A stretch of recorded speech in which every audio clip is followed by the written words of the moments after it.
Hi, my name is Randy Savage with Blair Construction, and I run the roofing division here at Blair Construction. We wanted to shoot a short educational video to show you some good products that consist of a lifetime roofing system and what you should look for when you want to buy a new roof for your home. One of the first things in a good roof system is making sure you tear the roof down all the way to the wood deck. Some people like to recover a roof. You save a few dollars, but in the long run, you're actually burning your new roof up prematurely, because the new roof sitting on plywood does not get nearly as hot as a roof sitting on an existing asphalt roof. When the sun heats that thing up, it's going to be cooking it from the bottom, and the sun's going to be cooking it from the top. So your roof will not last as long as it should if you're going to recover it. And you don't know what the deck is like underneath. First time the wind blows, you may have a bunch of shingles blow off because you don't know what you've secured it to. So we recommend that you tear the roof off every time. The first step after the tear off would be the ice and water shield. It's a leak barrier protecting against ice dams and wind-driven rain, and it's a rubberized membrane. I have a small piece of it here to show you.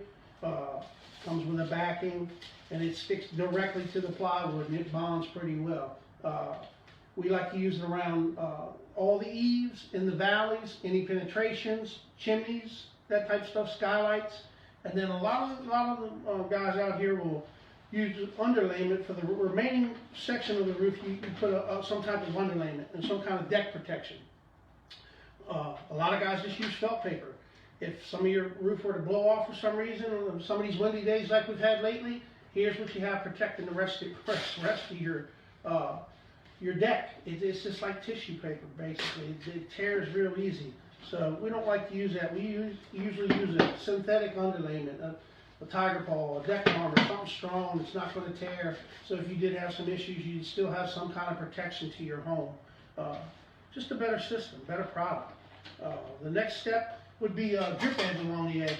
Protects the edges of your plywood and the edges of your home. A lot of guys will use a smaller, I think this is a C3.5, and we'll use a C4, a little bit bigger, a little more protection around the edges of your plywood.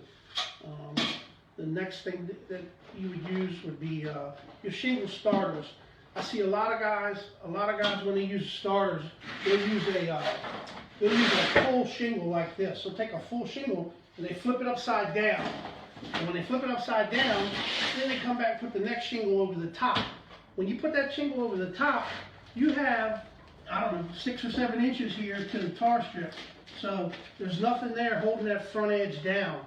So what you really want to use, instead of flipping a whole shingle down, they make a starter strip like this, where it's the tar strip is right there at the very bottom edge. So when you put your first course of shingles in there, that tar strip's going to meet this tar strip right here and bond this thing together where the wind's not going to uplift it. Because once you get that edge started, they all start acting like dominoes at that point and just start flipping off.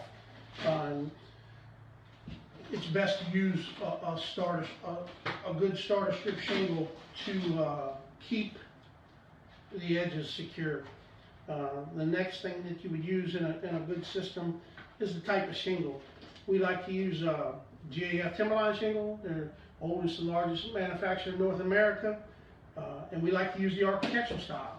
There's not a whole lot of difference in cost in the material between this shingle here, which is a 3-tab and tends to flip up and blow off in the wind, and this architectural style shingle that is actually a lifetime shingle. Looks much better. It's a 2-piece laminated, heavier shingle.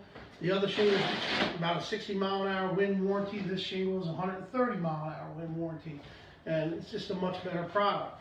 So that's the kind of shingle that we like to use on our roof systems. The next product that you have would be attic ventilation. About 90% of all homes are improperly ventilated and causes a lot of issues. Makes your air conditioner work harder, makes your paint peel faster. It's a big problem. And most guys, they'll use this right here. And it's a real flimsy piece of aluminum. It gets nailed down right here. It's a 10-foot section. You have problems with the laps. As soon as the wind starts blowing, the nails start popping up. Caulk fails. Not a very good product.